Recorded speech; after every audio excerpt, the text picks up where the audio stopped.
Welcome to it, sports fans. It is the MKT Show. I'm MKT. It is Friday. Welcome to it. I hope you're having a great weekend. If not, I can't really help you. I can't.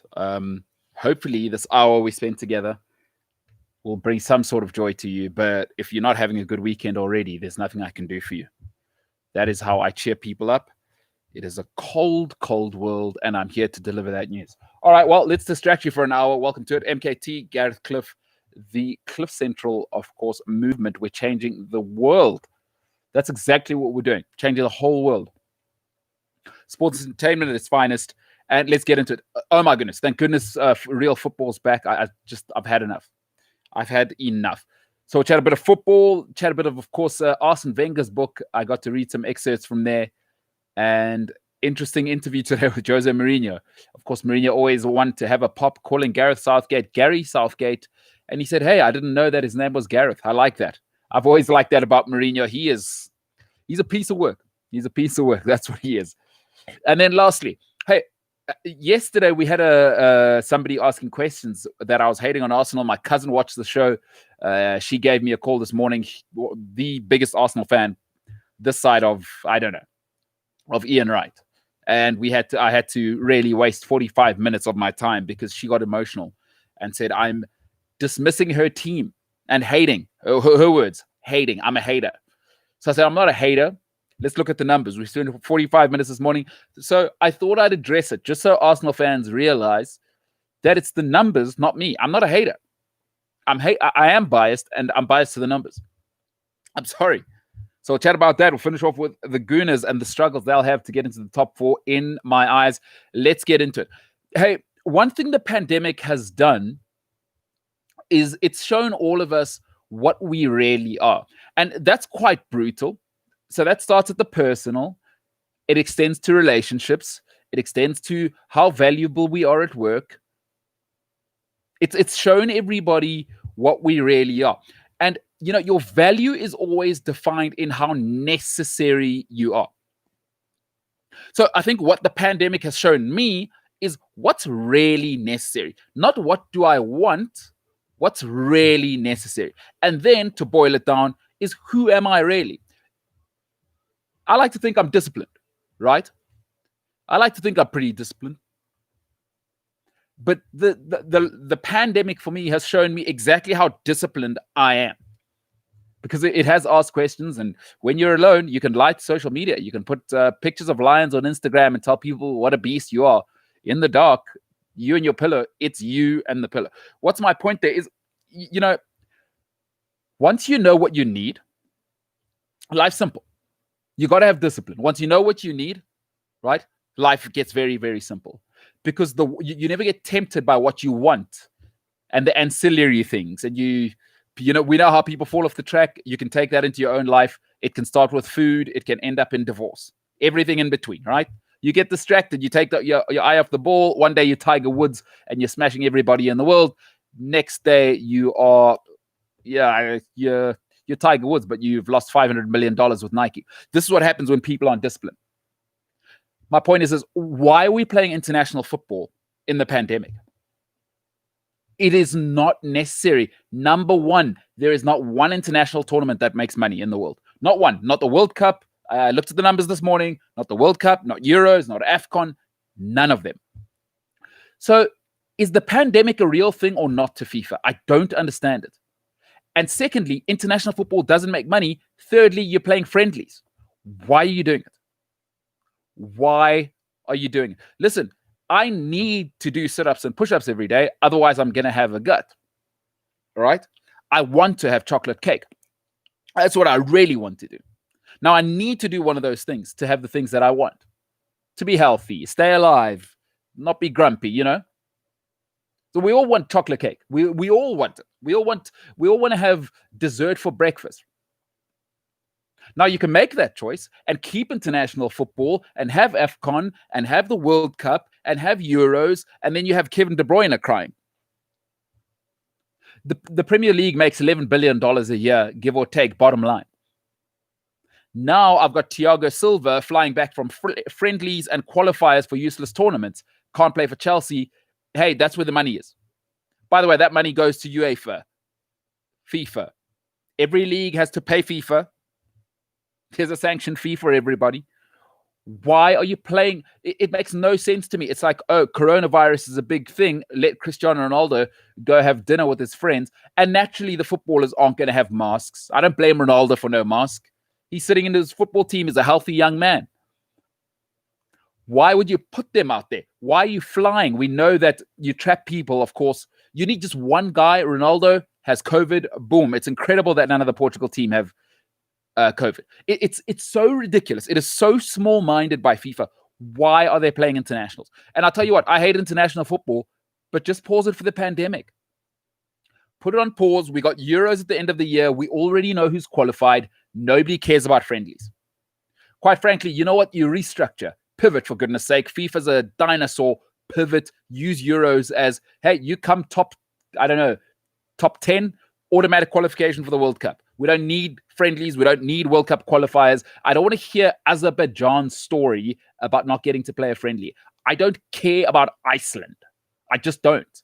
Like, we know who the best 12 European teams are.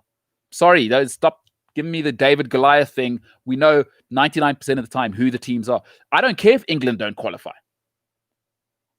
And don't tell me it's about money. If it was about money, then you would stop this because you're affecting the leagues, and that's where the real money is. So for me, I just don't get it. We're not fighting wars anymore. International sport has zero value. It has zero value. And it's a tough one. I live in South Africa. People will tell you we love the Springboks. All right. Listen, I love the Nokia 3310. It's a different time. International football is an analog product in a digital time.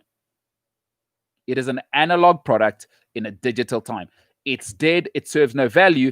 And for goodness sake, what? Guys must fly to Uruguay for one game that means nothing. Thiago Silva can't play for Chelsea now. Chelsea pay him £200,000 a week. What are we doing? What are we doing? Guys, we can see it. The pandemic has shown us what we need and what we want. And there's a difference. What you need as the Springboks is to not worry about you, worry about the Curry Cup. Rassie Erasmus, great call. They've done it. If you're South African, I know it's emotional. The Springboks, of course we need international sport. Get the hell out of here. Sport is business now. Honestly, get the hell out of here. Sport is business now. I don't want to hear it. International football, pandemic, people flying in enclosed spaces. FIFA, are you kidding me? No, come on. Kevin De Bruyne is out now. Thiago Silva's out now. Mendy's out now. Chelsea just spent £40 million on him. Not just as a Chelsea fan. Every single team. James Rodriguez, if you're an Everton fan, it must be driving you crazy. It must be driving you crazy. FIFA, get in line with the European calendar. And people who don't like it, Europe are at the center of the world for now. Like, there's nothing we can do about it. Don't like it. If you're South America, sort out your leagues. If you're Africa, sort out your leagues. Australia, sort out your league. But we focus on the European calendar, and let's align it with that. Thiago Silva played a football match 1 day ago. Are you kidding me? It is so silly. There are things you want, and there are things you need. Don't need chocolate cake. Don't need it. You do not need it. Just want to tell you. I know it sounds horrible. You don't need a dessert for breakfast. Stop eating.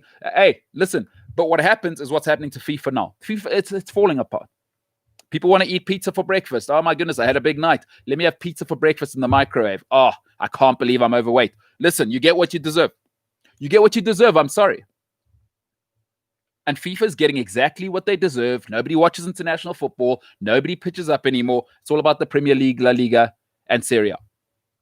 So just cancel this. We're in the middle of a global pandemic, like some self-awareness. And then you want to blame Ronaldo for getting COVID. You put him in an airplane from one country to another in a hotspot, by the way. Portugal, Spain, Italy, all hotspots. And then what do you expect the guy to do? Not catch COVID? It's ridiculous. So you send all these players out into public in the world, and then they must come back, and you're shocked that somebody went to Brazil, brings back COVID from a country of 200 million people.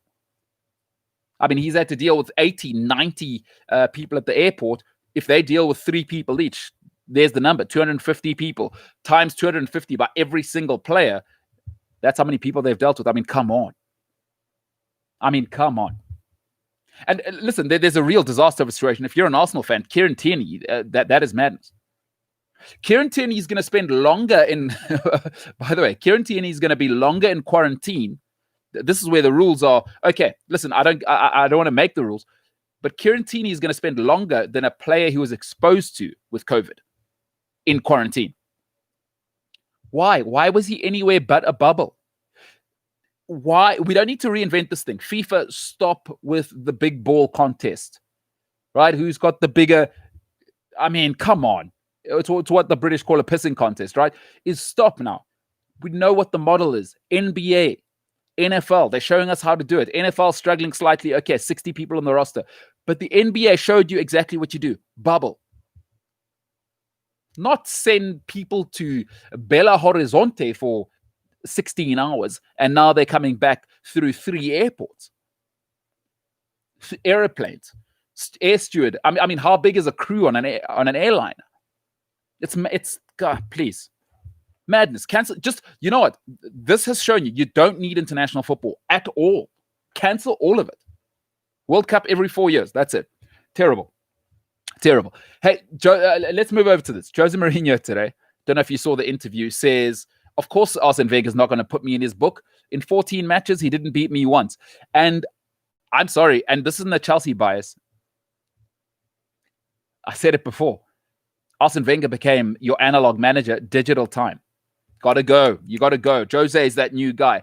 And people always say results, invincibles, blah, blah, blah. You know what? The one thing nobody can ever tell Jose Mourinho is that you couldn't do it with no money. Jose Mourinho won the treble, 2 trebles, 1 small treble, and then the big one with Porto. And he beat Man United at Man United. So there's no excuses to say, oh, he had an easy run. Jose Mourinho with Porto was quite unstoppable, and he had 100th the budget of Arsenal that Arsenal have ever had. At the time he won it, he had 100th of the budget that Arsenal had. He had absolutely no one. No one knew who Deco was then. No one knew who Aleniachev was. No one knew who Paulo Ferreira, Rico Carvalho. Nobody knew who those guys were, and he did the treble. So even as a results thing, don't give me results.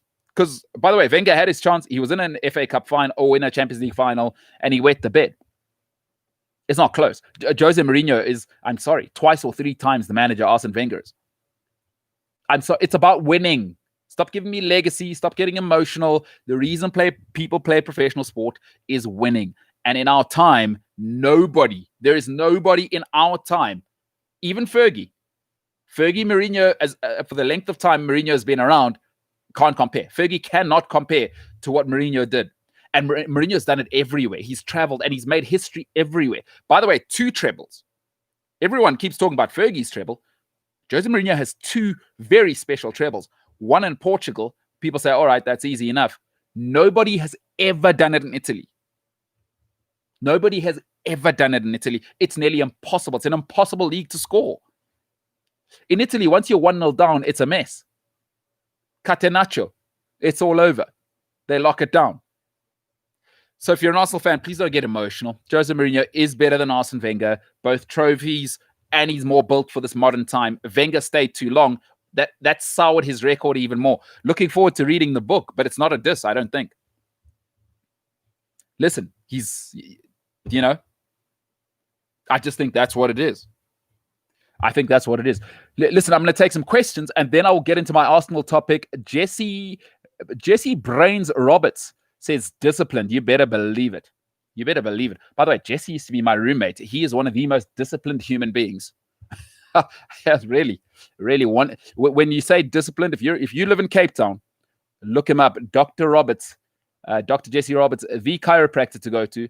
And by the way, if you want to talk about discipline, I would hit him up. Look him up on the socials. And they just released a great product called Zlant. Go and look that up. If you're struggling with injuries, he was my guy. He changed my life. He was my roommate for a long, long time. And great guy. But the discipline on another level. So there's a man who's put discipline in the comment section. Go and look him up. Go and look. Struggling with your back, struggling with a running injury, struggling with any injury, lifestyle injury, by the way. Dr. Jesse Roberts changes your life. And oh my goodness, the epitome of discipline. Can't say enough great things about him. Before I get into the Arsenal topic, here we go. Jesse Randlehoff, who is, hey, two Jessies. How about that? Two Jessies, huh? And they're both guys. Hashtag no judgment there. It's a girl's name, but all right. Let's not get emotional. Not the time to get emotional tonight. It's COVID times. Relax. Jesse Randlehoff says Kieran Tierney's teammate got COVID. He tested negative, but he can't play this weekend. Also, Jesse, it's madness. By the way, Jesse, I don't know if you know, Tierney, who tested negative, is going to have to lock down for 14 days. The teammate who was positive only has to lock down for 10 days. Are you kidding me? But okay, I've read some of the literature, spoke to actually a school lecturer about it. And she said, look, from everything they're observing there is an incubation period. So I don't want to get into the boring science part of it, but she said the reason why that rule, because I couldn't understand what was happening, and she is my guru when it comes to these types of things. She says the problem with Tierney is it may be incubating inside of him, and he may be positive and contagious while not showing any of the symptoms and not testing positive. So, but still, so what? The other guy, but it is said once you have COVID and it is confirmed, apparently after 10 days you're no longer infectious, but you may test positive. So, but anyway. I don't know. I'm not Anthony Fauci. I find it ridiculous. Jesse Randlehoff says Arsene Wenger's book was predictable. He's classy to give us. He's too classy to give us anything juicy. You know, I was listening to one of the Arsenal podcasts today. I can't remember what it's called. Jesse, my opinion is the wound is still too raw. You know, I think it still hasn't actually hit him that Arsenal got rid of him. He laid his soul into the ground at Arsenal. He did everything. Without him, there is no Emirates. There is no Invincible. There is no Arsenal like it is today. For everything that was terrific that George Graham was doing back in the day, and we know what happened there. If you're an Arsenal fan, I don't want to bring it up. It's a tough enough time for you on planet Earth already. But I think the reason why he's not revealing everything is, let's remember, he's an intelligent man. Arsene Wenger probably wants to work another 5-6 years, and maybe he wants to come back and work at Arsenal. He knows where all the bodies are. He reveals everything now. I always say this. I got a mentor. She has a great saying. She says to me, you know what? And because she's known me since I was a baby, she says, I was okay with you doing it at 18. I was okay with you doing it at 23. She always says this to me, right? Being wild, being out of hand, doing what you're doing. But after 23, and she says this to all her daughters, I know them very well, absolute machines, the height of discipline, and they've gone on to have tremendous careers. But she says you only have 3, what she calls them CLMs. She says you only have 3 CLMs. They're called career limiting moves. She says you only have 3 career limiting moves. Ideally, make those before you're 23. If that's not my theory, it's her theory. She's made a lot more money than I'll ever make. I don't know. Maybe we'll change that. Maybe I'll take over the whole internet and I'll have the biggest channel ever. 3 career limiting moves. Arsene Wenger knows that. He's not going to limit himself from coming back to Arsenal and running the full operation, because that's still on the cards, right? We know that. But it's still too raw, which is why I think, you know, when it's raw, it's probably best just after you've broken up with your girlfriend not to tell everyone what happened, because you know what you look like. If you talk about your ex-girlfriend or ex-boyfriend as you break up with them and you just spew that, and then you try and go on dates and you're like, oh, my ex-girlfriend was this and this and this, you know what the other people hear is, wait a minute, if he's willing to say that about her and I date him, that's going to be me. Now, Arsenal, if he was to spill the beans and they go, wait, if he's willing to say that now, what happens when he comes in-house again? Because Wenger knows where all the bodies are. So, classy man, but also smart. He's not an idiot. They call him the professor for a reason. He's not going to tell us where all the bodies are buried now. So I'm looking forward to the book. If you've already read the book, please send me an email, sport@cliffcentral.com. Let me know what the book's like. Arsene Wenger, class, always. Listen, football aside, everything I've read about him, class act. Nothing but a class act. I mean, the man sacrificed himself so much. His marriage fell apart because of Arsenal. It's well documented. That's not breaking news, I don't think. Arsene Wenger's marriage fell apart because he was so committed to Arsenal Football Club. Now, I'm all in on sport, so I love that kind of commitment. I do love that kind of commitment. And everything I've read, class act. Can't deny that. Stayed too long, but class act. Ryan Fuller says, hey, what's up, MK? Just arrived. Looking forward to chatting. Ryan Fuller, welcome to it, man. Welcome. Hey, welcome to it. Ryan, what do you want to talk about? Ryan, I believe, is in the UK. Living well in London. Foggy London town. Jesse Randolph says, Mourinho is better than Wenger, no doubt, but he won't get a statue of him at any stadium, and that is ultimately what Wenger chose. He rejected the chance to leave many times. That's an interesting point. That's an interesting point. I think Chelsea fans might have a word to say there, although it got ugly twice, right? Is no one gets married to get divorced. You get divorced twice. That's ugly. That you can never repair. Where I think you might be wrong there is he's already got a street named after him in Portugal somewhere. I forget the island he's from. And if I'm Porter, I'm just waiting for him to croak and he gets a statue. 2 trebles, Jesse. 2 trebles in 2 seasons. I don't know about that. But I guess what you're saying is in England at the big clubs. Yes, I think it's tough, right? It's the new way of doing things. If you think of the way our parents used to do it, think of your parents, no matter what job they worked at, whether most of my family works as laborers, they work at a company 30, 40 years. Even my mom had 2 jobs. She had 2 jobs, one for 10 years, the other for 35 or 30 years. She's old. But in our time, nobody stays. We're in the gig economy. Mourinho is probably that, right? Is Wenger, older people value those, you're loyal and you get your watch after 50 years of service. Jose Mourinho says, hey, I'm a global citizen. I want to win everywhere. I can be on Twitter now. People must know. It's an option. By the way, it was never an option for Arsene Wenger. It was a different time. You were lucky to be a football manager back then. It's different now. CEOs don't stay at a company now for 15 years. CEOs on multiple boards. Even inside companies, they move it as CEO, America, China, they move you everywhere. It's a global world now. Jose Mourinho is a product of that. And I think, listen, Jose has always been that. Remember, he started his career at Barcelona for the great Sir Bobby Robson as a translator. So you could always see Mourinho was headed that way, and he is a global citizen.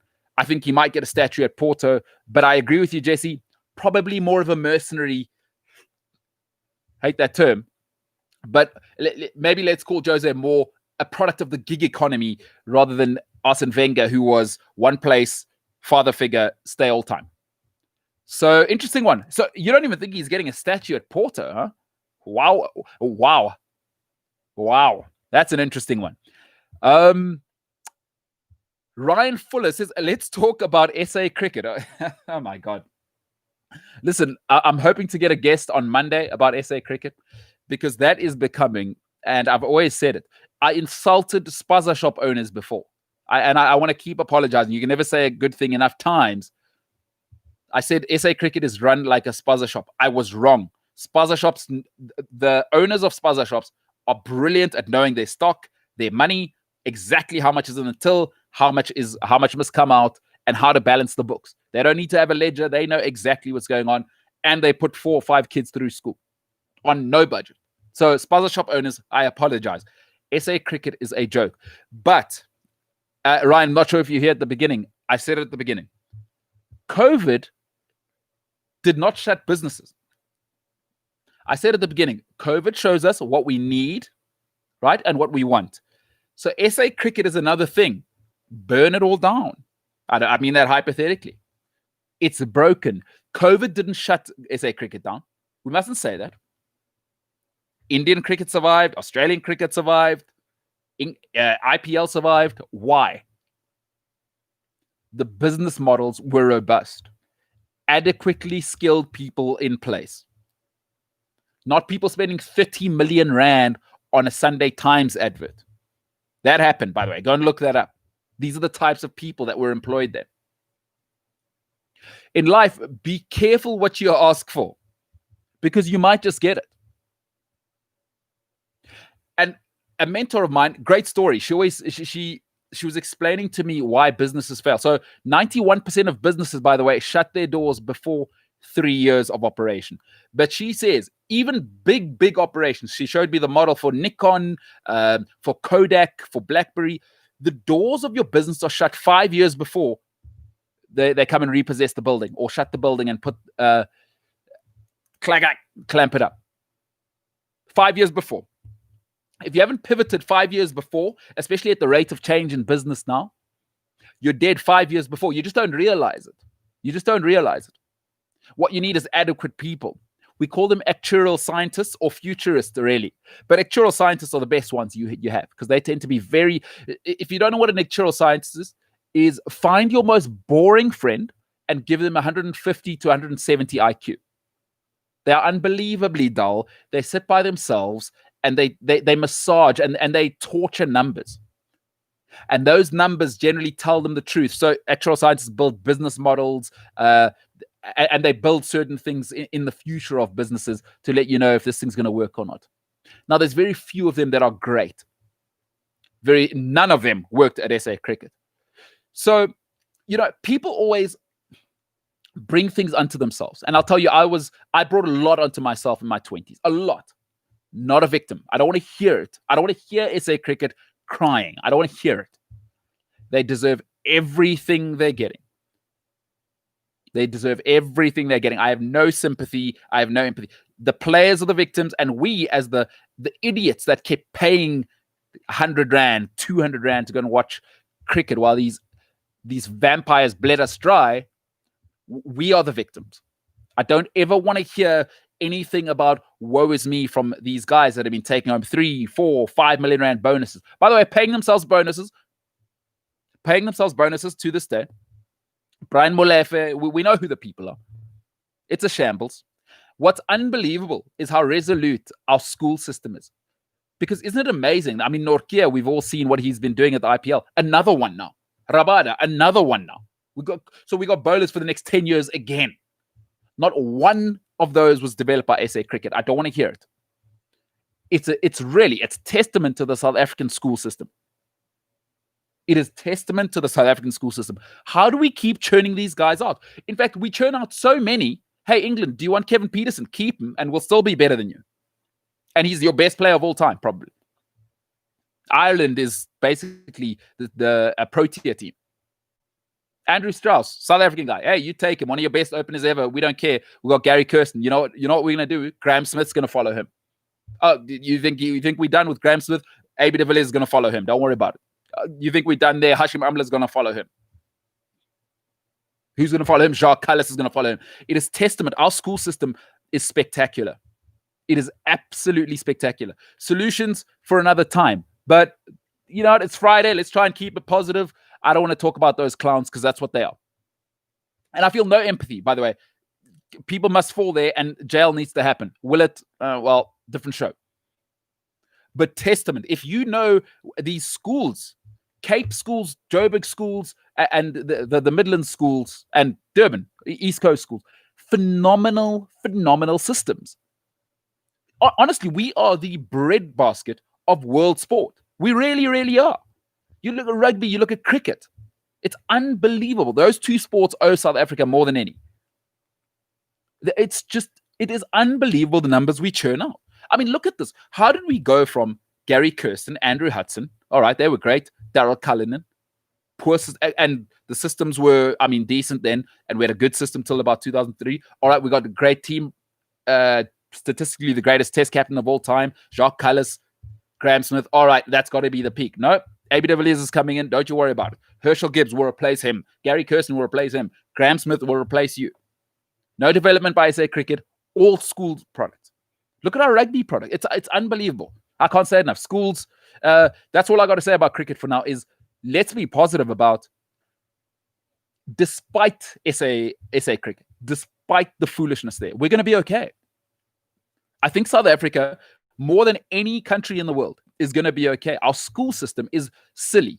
It is silly how much talent we produce and of the highest order. Go and look at England's teams. Hey, I tell you what, Marnus Labuschagne, why don't you get the hell out of here? probably the best number 4 middle order batsman in the world. We don't even care. We got Markram coming through now. He probably hasn't stepped up to that level yet, but he's real. I don't care what you say. Markram's real. AB de Villiers was real. Hashim Amla, real. DHS kid, real. By the way. So at the top, is it disappointing? Yes. Am I worried? I'm worried for the professional game as a whole, but honestly, I don't like international sport, as you've heard at the beginning. I want our provinces to get strong again.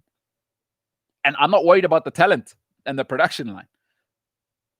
The one thing about South Africa that's great about living here, we have our problems, but we got 320 days of the year where the weather's unbelievable. What does that mean? Our kids are running around from 4 years old. We're going to produce athletes. We're going to produce athletes in this country. I think we're going to be all right. And I think this, we got our problems, but I think everybody's starting to see this nonsense of employing people because they're your friends. That's got to go. And Graham Smith, I think, is back. Not everyone's cup of tea, but I think he'll shake things up there. He'll shake things up. It'll take time. Like Mikel Arteta, it'll take time. It'll take time. Give it 3 or 4 years. Let's get some structures in place and let's get that under-19 side fixed. But otherwise, the talent's not the problem. It's the shortage of administration. Talent is useless without admin, by the way. Just to be clear. We've got plenty of talent. Talent's not the issue. I know that because Ireland, England, filled with South Africans. Australia, Labuschagne.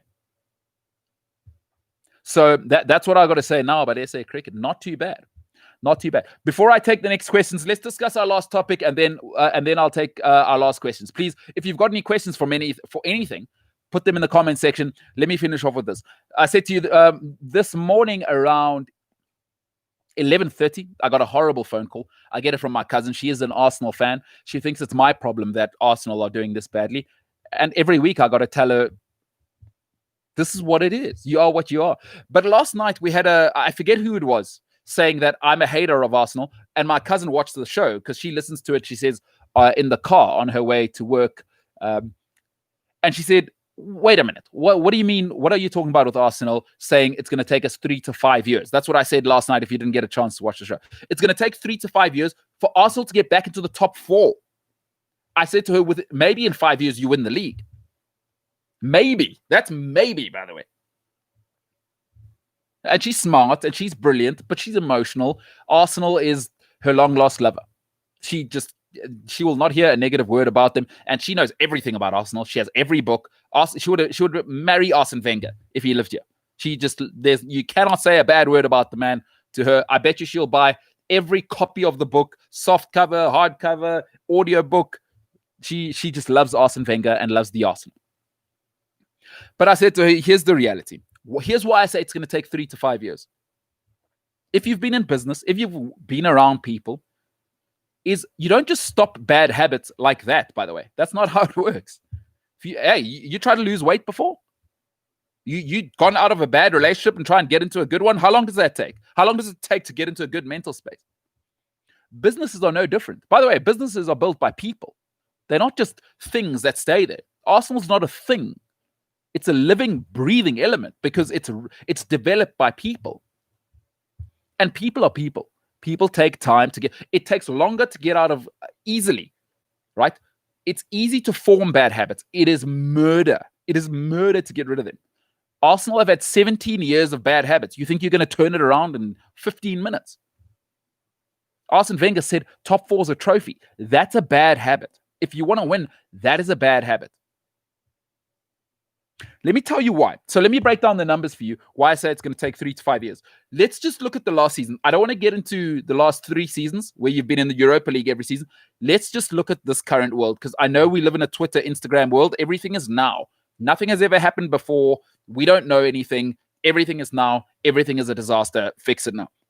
Well, let me tell you what the reality is right now. Here's how much better Arsenal would have to get this season just to get in the top 4. So forget about winning. Winning is, you're talking Peter Pan stuff. Here's how much better Arsenal would have to get this season as you and I stand here now, as I am a 5 out of 10 and not an Idris Elba face that I am. That is the reality of the world. Here's the Arsenal reality. Liverpool finished 43 points above you last season. Man City, 25 points. Man United 10 points, Chelsea 10 points. So that's the top 4. So let me tell you the reality of what would have to happen. Liverpool would have to lose, right? You'd have to somehow catch up 13 or it's 15 victories, right? Give or take 15 victories. But not only would Arsenal have to win 15 more games, Liverpool have to somehow drop 15 points or 43 points.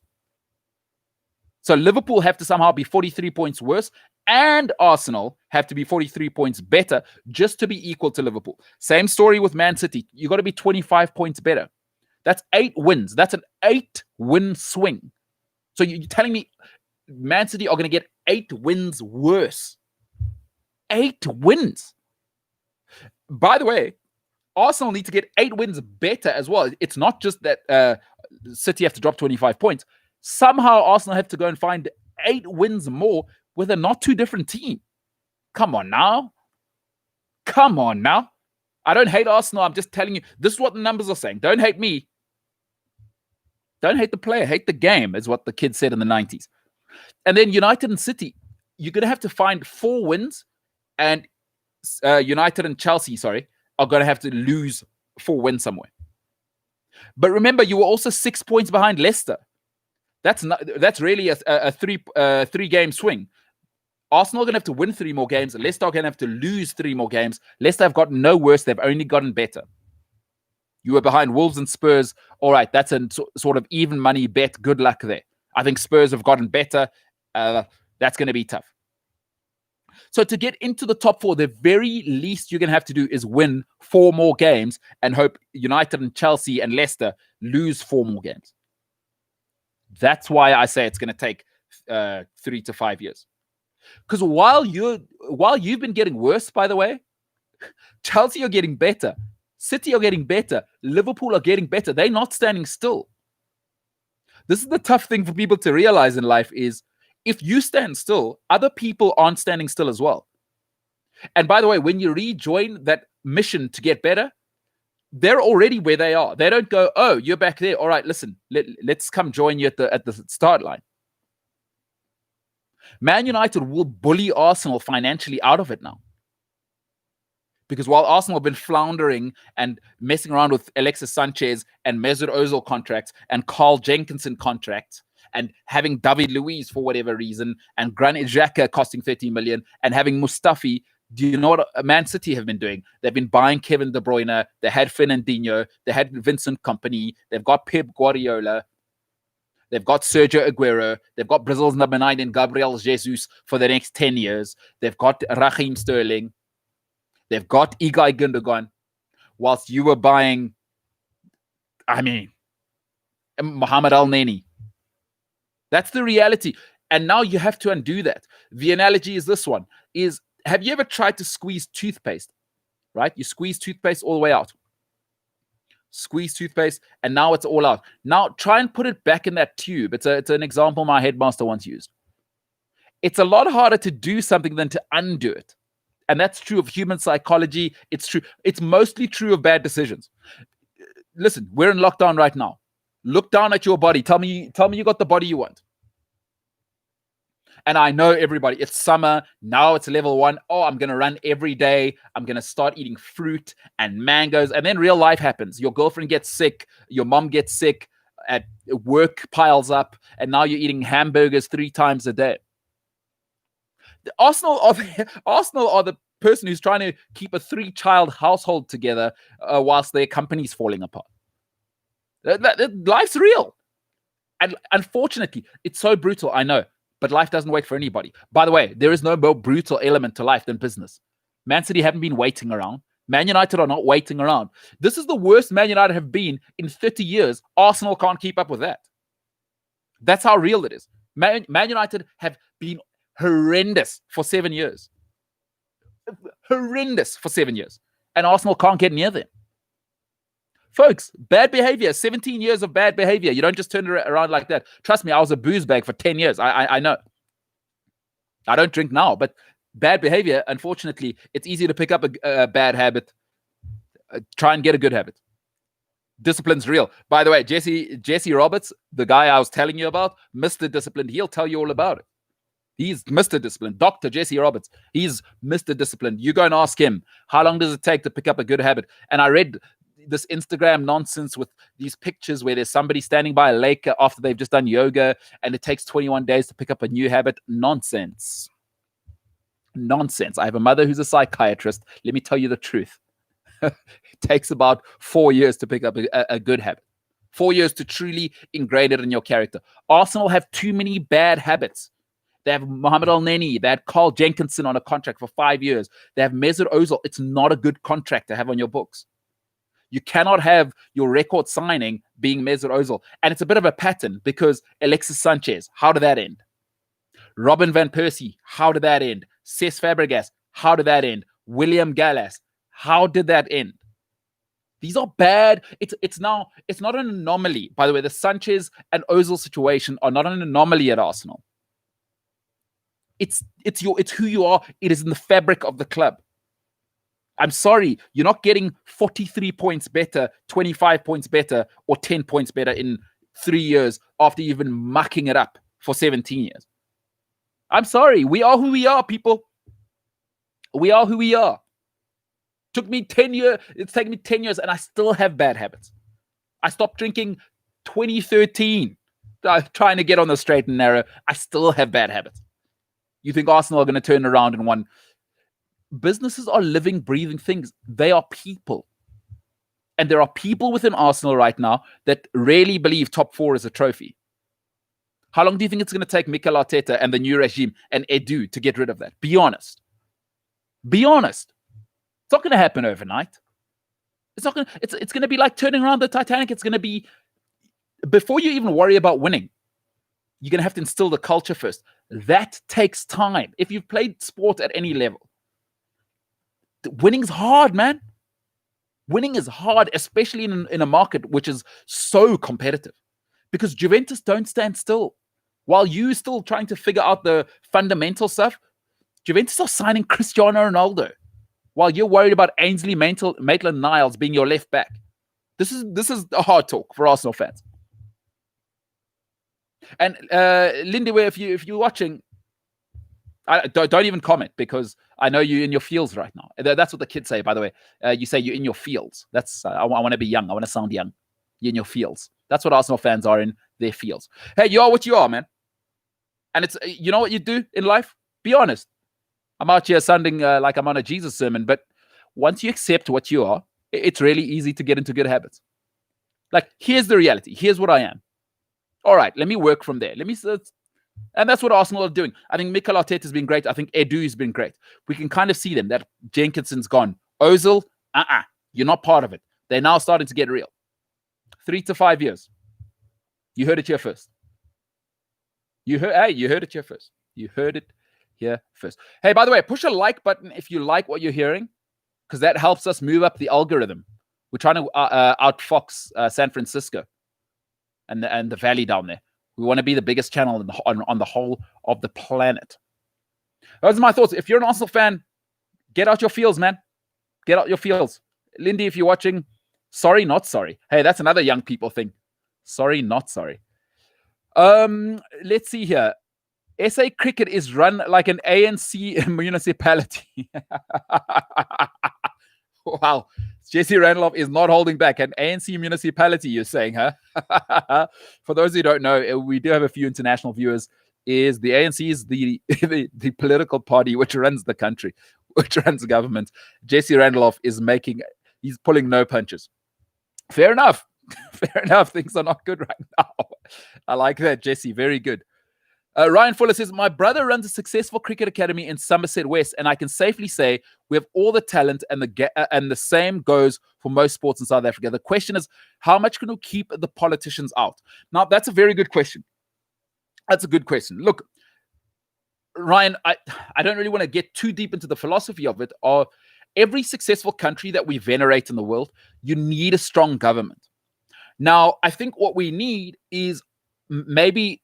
So how I look at the world, because there are countries I look at, and I'm very fortunate to have family members who've worked in the geopolitical space. So we must be careful of saying government is the problem. What we must say is incompetent government is the problem, because you need government. because you need strong structures. You need roads that work so your sportsmen and young kids can get to schools that are functional with plumbing systems. And we don't have another system right now. The private sector is not built to have plumbing that works for 60 million people. That's not their interest. The private sector wants to make money. As much as they tell you they want to be nice to people, no, that's not their job. Banks don't really care whether your plumbing works in Khayelitsha. They don't give a damn. Will you take a loan with us? That's really what they want, right? Let's be honest. So you need competent politicians. Do we have any of those in South Africa? It's tricky. It's tricky. There are probably good people doing work out there. Bad news gets out there more than good news. How can we get competent government in the world involved? And the reason I say that is, I went to a tournament in Sweden last year.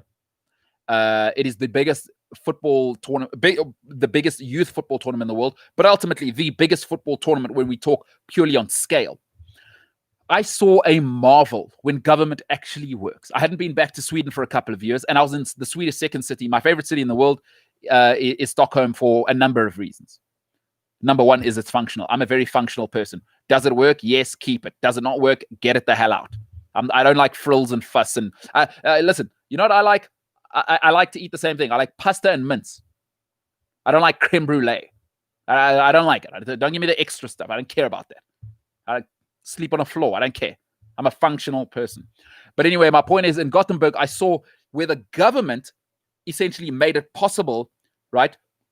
It's called the Gothia Cup, if you want to look it up. It is an absolute marvel to enjoy. I saw 100 football matches happening per day with a schedule where I could get on a train. I didn't need to pay a thing. It was unbelievable to see a functional government and a state. And then I asked, I'm a very inquisitive person. I asked, how do they do this? I said, no, the government are on board. What's good for the goose is good for the gander. Because while kids are playing sport, you know what the government doesn't have to do? Is worry about them committing crime.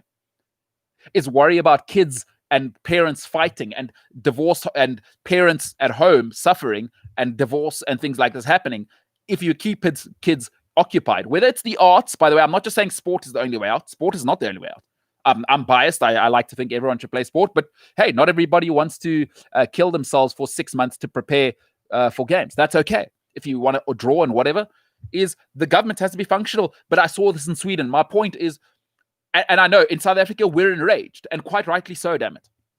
But we must always keep the word competent. It's not about keeping government out. It's impossible because you need government for everything. They are the central structure. They do everything. You go to Norway, what do they have? Competent government. What does that allow you to do? Roads that work, schools that work. And what you need is more schools that are like Hilton College and Bishops.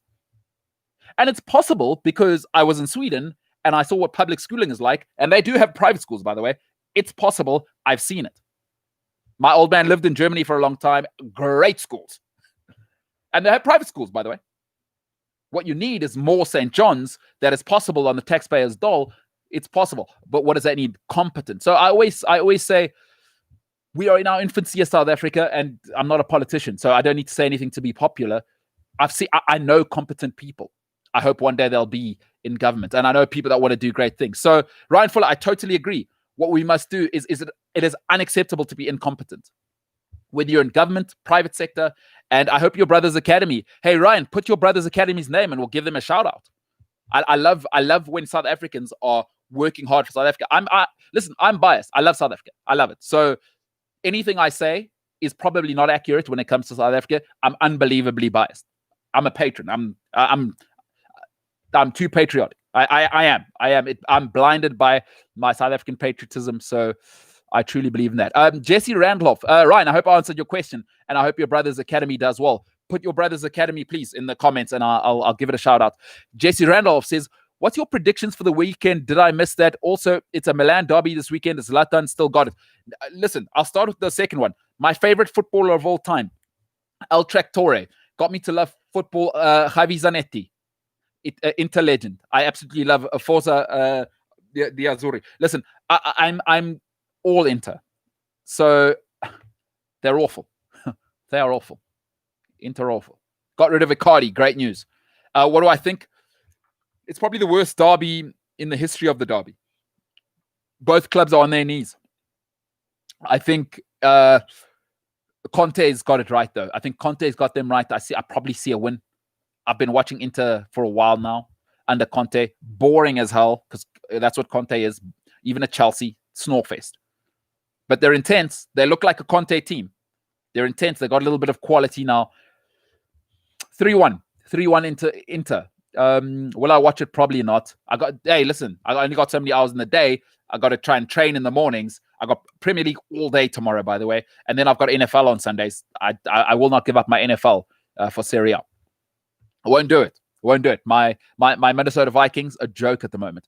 Jesse, I did do my predictions yesterday. I predicted Everton will beat Liverpool. Newcastle will beat Man United. And the other one, I think, I predicted Man City to steamroll. I said 4-1, they will steamroll the Gunners. So, Jesse, you probably didn't want to hear my predictions. So, Newcastle, Man City, and Everton are my picks.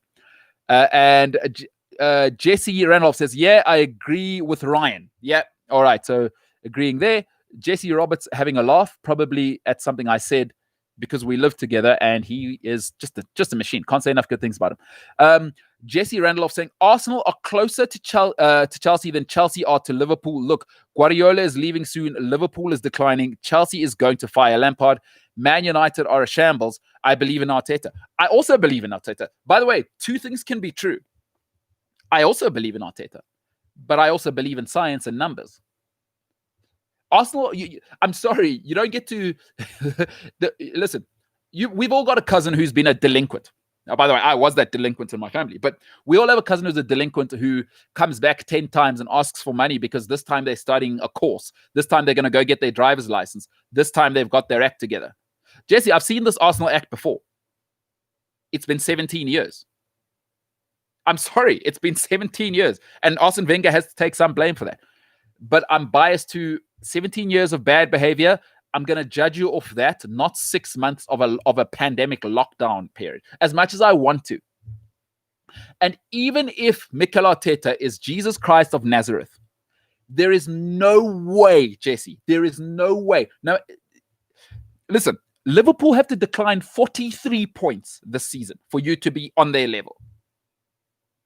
And by the way, for you that means you have to make up those 43 points. They're not just going to hand them to you. But let's do dumb maths. Liverpool have to decline 43 points. That's 15 losses. Man City have to be 9.9 losses worse. 9.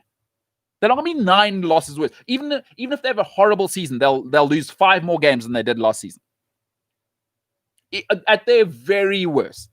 And they've just spent £300 million this season, by the way. Don't see it happening once Diaz settles in, once Aguero's back, once Jesus is back, once Bernardo Silva is back. No, once Gundogan is back. That's who they have to bring in. You've got to bring in Mohamed El-Neni and Ainsley Maitland-Niles and Kieran Tierney. But no, stop. David Luiz is your centre-back, by the way. They've got Emerick Laporte.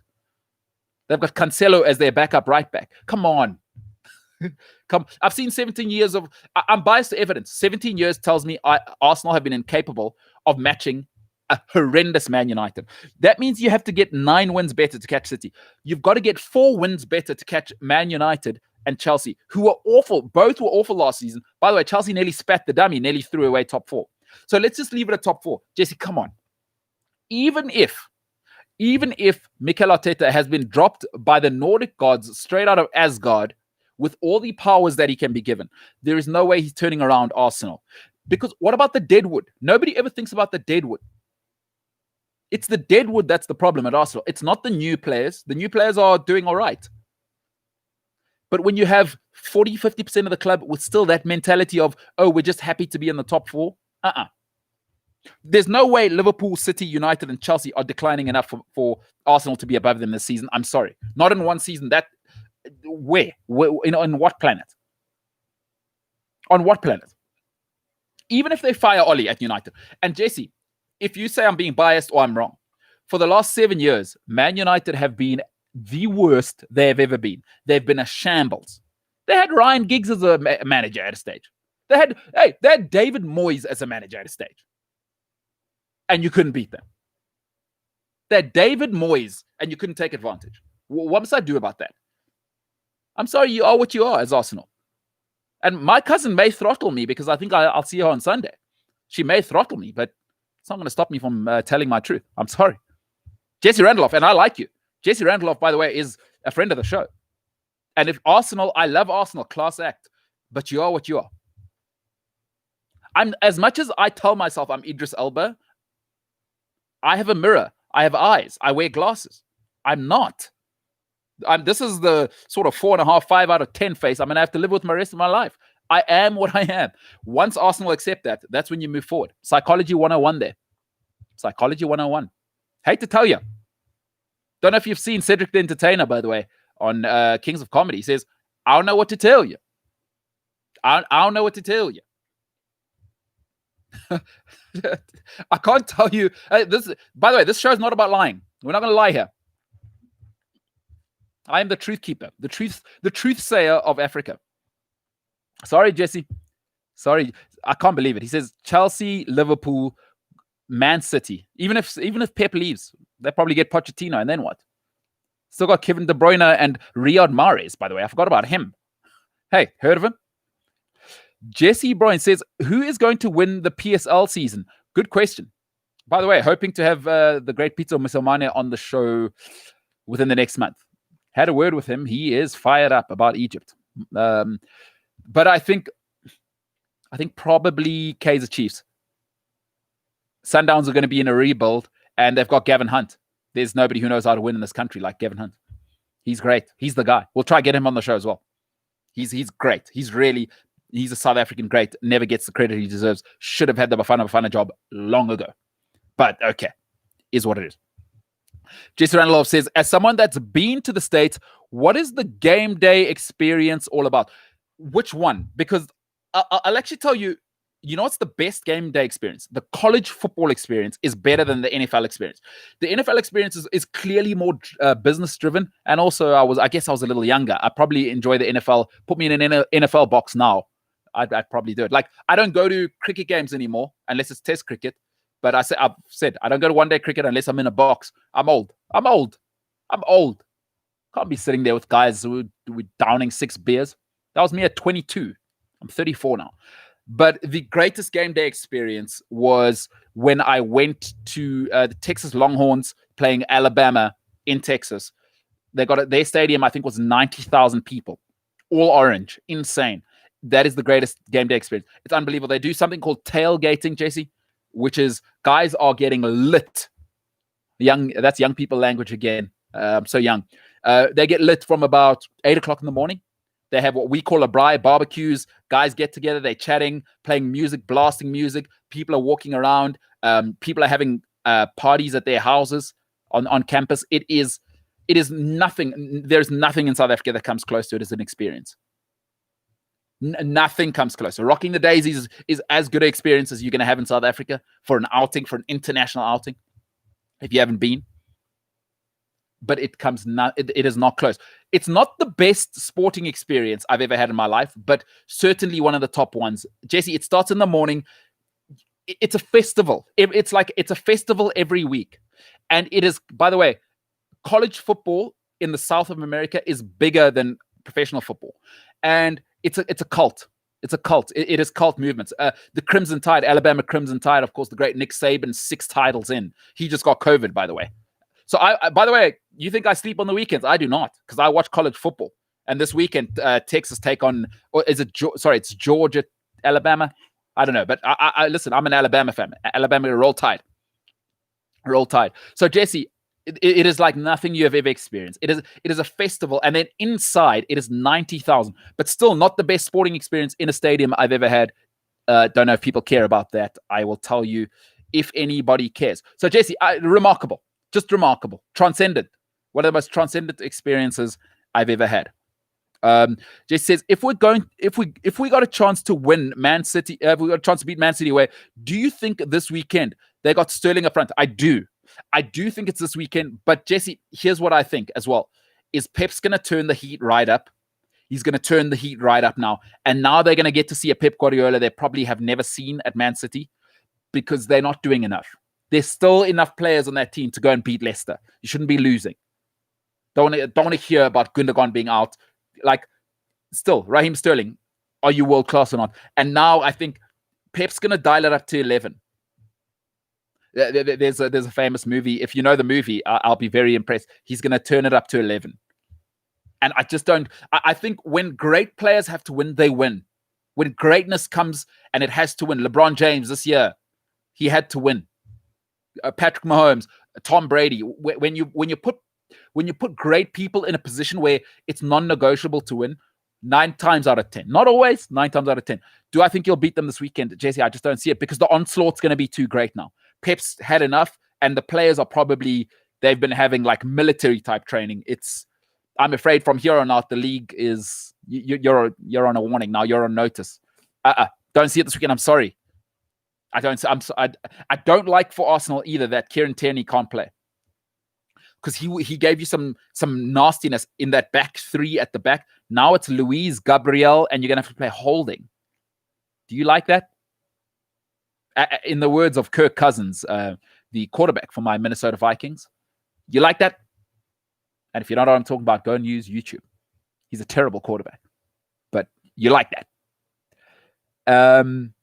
And Jesse says, who's talking about this season? No way. All right, so Arsenal not winning this season. Jesse Broynes, this will be the last one. We'll finish up. If you've got any more comments, I'll take them. But I think this is a great point to finish up. Adam Silver for president of the USA. Adam Silver, of course, commissioner of the NBA. What a remarkable, remarkable job he did. Listen, credit where it's due, right? Credit where it's due. It's unbelievable to me, the spectacle. America does it better. The only thing America doesn't have is the Premier League. The Premier League is the best product on planet Earth. But when you look across entertainment, they've just got it right, don't they? How did they manage that? Major League Baseball should be impossible to get right. NFL, NFL's king. COVID, we don't care. We're going to keep steamrolling. We'll move fixtures around. Incredible.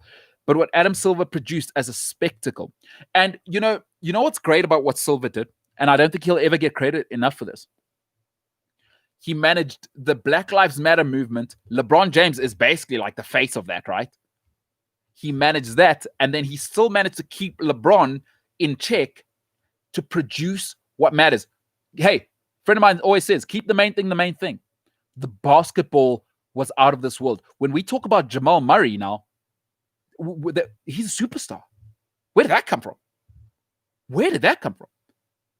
They kept the main thing the main thing. The basketball quality was better than ever. It was better than ever. Jimmy Butler, better than ever. We've created another legacy star. So Silver managed not just the operational side of the NBA, but the human side of the NBA. Of America. He managed that side brilliantly. Brand new deals coming up. By the way, I know for a fact, Fox negotiating a new deal with the NFL, negotiating a new deal with the NBA. And trust me, no deal ever goes down. Up. Don't listen to Twitter. Twitter's not the real world. Ratings are down. Nonsense. They're going up. The price for watching the NBA, up. Fox, ESPN, up. You're going to pay more for these new deals. Adam Silver. As the kosher brethren say, what a mensch. Mazel tov, Adam. What a guy. What a guy. Man, oh man. Absolutely brilliant. Hey, you could have been anywhere with anybody. You chose to be with me. Gareth Cliff, MKT. This is the MKT Show. Remember to push a like. Please like, share, subscribe. We're trying to get it to the top of the charts. So push the like before you head off and enjoy your weekend, whatever it may be that you're doing. You may be, I don't know, swapping saliva with somebody and trying to spread COVID like most of Cape Town's been trying to do. I don't know. If you're doing that, good luck with that. Whatever your mission is this weekend, stay safe, man. Have a great weekend. I'm MKT, Gareth Cliff, MKT Show. I'm the hell out of here.